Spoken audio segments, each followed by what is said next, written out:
The closest the MCU has ever come to making a Ghost Rider isn't a Ghost Rider at all. It's a dying man on a temple floor in Moon Knight, taking a deal from something older than him. The terms are simple, and they are not a sum. His life, in exchange for service, forever. The show spends 6 episodes on that bargain and ends by telling us he's free. Then the post-credits scene opens a door in a limousine and reveals the god had been holding a third personality in reserve the entire time. The debt was never discharged. It was moved somewhere the story wouldn't have to look at it. That gap is the whole problem. Marvel has built Ghost Rider's exact structure 4 separate times now, across 2 studios and a division that no longer exists, with different creative teams each round. A bargain with something ancient, a host bound to it, vengeance as the contract. And every single time, the same component goes missing before the credits roll. Not the horror, not the fire, not the devil either. Marvel finally put a named devil on screen in 2025, something smaller than any of that,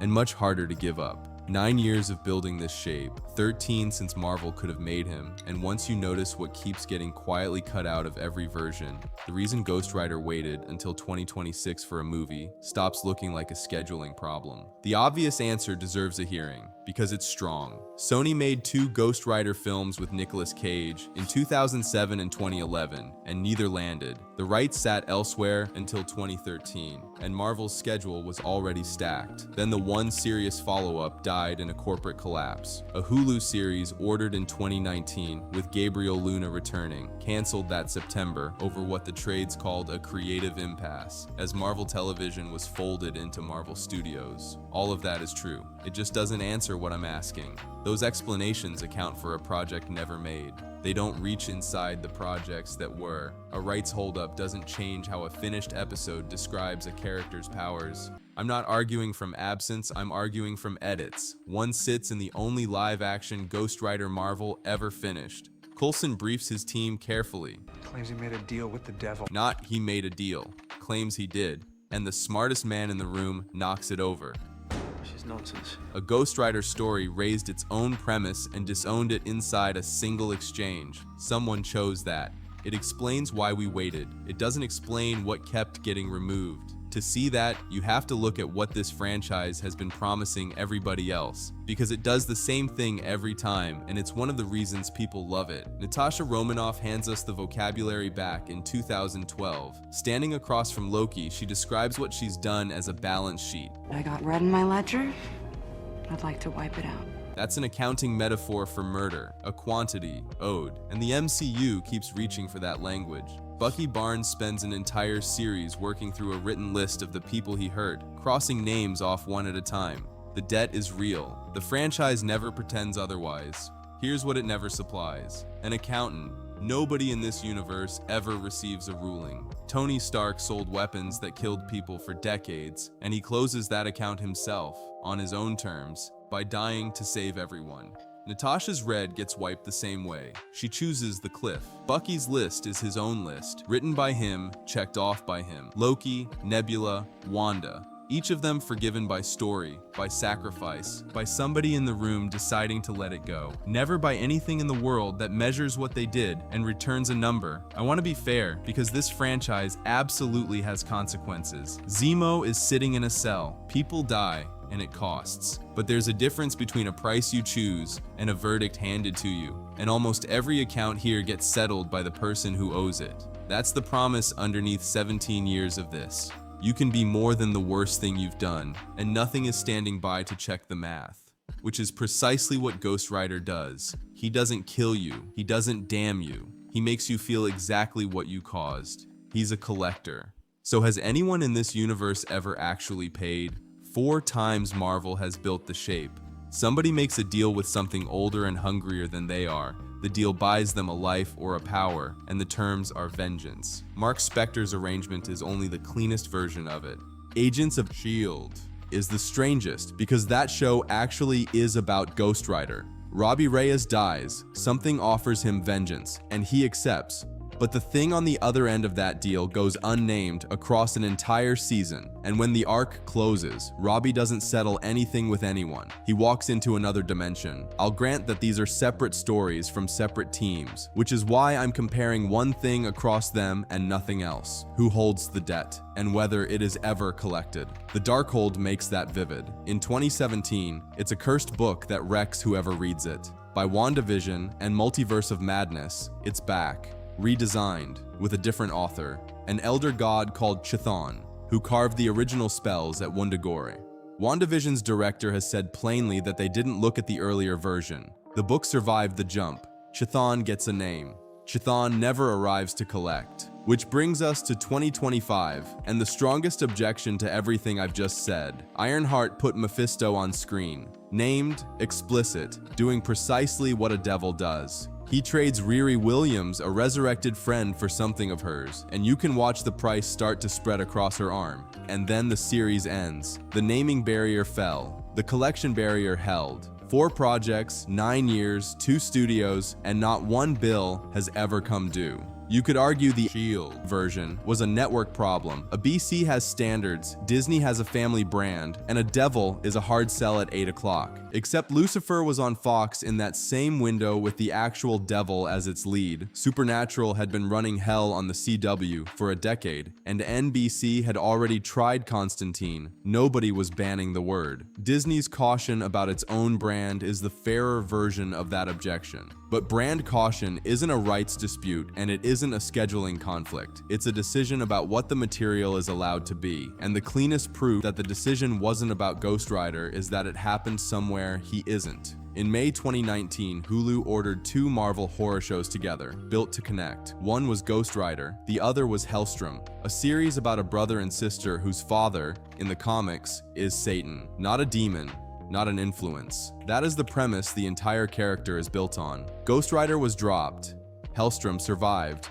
Went to air in 2020 with the father rewritten as a serial killer. The word Satan is never spoken in the series, not once. The show's own cast confirmed afterwards that this was deliberate. Different property, different showrunner, different characters, same surgery. That rules out the easy answer. Whatever this franchise keeps declining to put on screen, it isn't Ghost Rider. He's just the one character who can't function without it. So what is it? Go back to Moon Knight, because that show already answered this. In a part of it, nobody connects to Ghost Rider. Marvel has staged the mechanic once, properly, across a full series, and it made the person operating it the villain. Moon Knight builds its antagonist around a scale. Arthur Harrow walks through a village square, takes a woman's hand, and the scales tell him she is guilty of something she has not done yet. She hasn't hurt anyone. She never gets the chance to. That's Amit's philosophy, and Harrow states it plainly. Khonshu waits until the damage is done, and Amit pulls evil out before it grows. 6 episodes of heroes fighting to keep that scale out of service. Harrow isn't Ghost Rider, and the differences matter more than the resemblance. He judges in advance, which erases the choice before anyone makes it. Villainous in almost any story you can name. He judges at scale, sorting a city by the numbers on a scale, where Ghost Rider only ever arrives for the one person in front of him after the fact, because he requires that you chose. And there's the outcome. Amit got made and got stopped. Ghost Rider's version, the milder one, the one that leaves your free will intact, has never once been put on screen doing the thing it exists to do. Here's what a collector actually costs this franchise. The promise is that you can be more than the worst thing you've done, and it holds, because nothing in the universe audits it. Tony's account, Natasha's ledger, Bucky's list, each closed by the debtor on their own terms, in a story that agreed to let them close it. Now put someone in that world whose only function is making you feel exactly what you caused. Every settled account reopens, not because those characters didn't deserve what they got, because for the first time, something is checking the math. None of that requires a meeting. Nobody had to decide it. Institutions produce shapes nobody drew, which leaves the last excuse standing, that they simply couldn't. Every practical version of that has an expiry date on it now, and Marvel set them. Too dark for the brand? In 2022, the studio released a black and white monster movie, Werewolf by Night, directed by Michael Giacchino, aimed straight at 1940s Universal horror, and it landed certified fresh, a genre swing that worked on the first try. Couldn't name the devil. Marvel cast Sacha Baron Cohen and had him run down his client list like a man bragging about his portfolio. I've made a deal with 100 of them.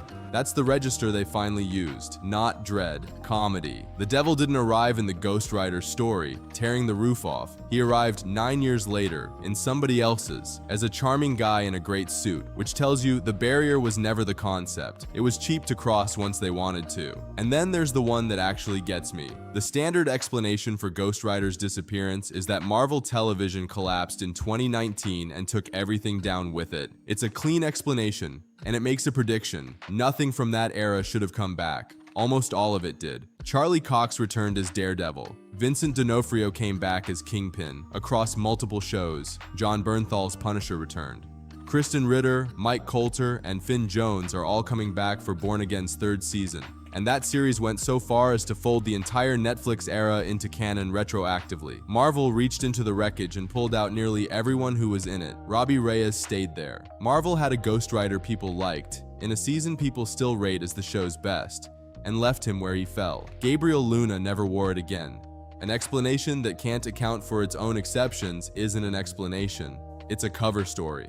Which brings us to a few weeks ago, and the part that changes the question. At Comic-Con, Kevin Feige walked out and announced a Ghost Rider movie, Ryan Gosling in the role, Sean Levy directing, Jonathan Tropper writing, 2028. After 13 years, the empty seat finally gets filled. I would love to end the video there. I can't, because of what happened at that same convention 7 years earlier. In July 2019, Marvel announced Blade, with Mahershala Ali on stage, a two-time Oscar winner, in the role, in front of the whole hall. That project cycled through something like 6 writers and 2 directors, lost its release date, vanished off the calendar, and this July, the same month Ghost Rider was announced, Ali confirmed he had moved on. Feige didn't soften it. Like a gigantic loser and failure that we didn't get off the ground with. That isn't a prediction about Ghost Rider. It's a measurement. Marvel's last serious swing at a supernatural property spent 7 years failing to find its shape.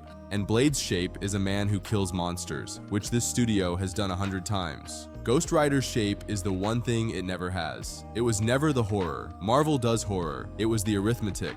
13 years of waiting, 4 projects, 1 component missing from every single version. Not the fire, not the devil. The moment somebody actually pays. Look at the whole shape at once, and it's remarkably consistent. Every debt in this universe gets described. None of them get collected. The one figure built to collect was written as the villain and stopped in 6 episodes. And every hero you love has been allowed to serve as his own accountant. Now the excuses are gone. The devil has a name and a suit. The horror works. The movie has a date. What's left isn't a rights problem or a tone problem. It's whether a franchise built on second chances can put someone on screen whose entire job is telling you exactly what the first one cost. Because Ghost Rider was never too dark for the MCU, he was too clear about it. He isn't the thing that breaks the promise. He's the thing that would prove it, which is only frightening if you've never quite believed it yourself.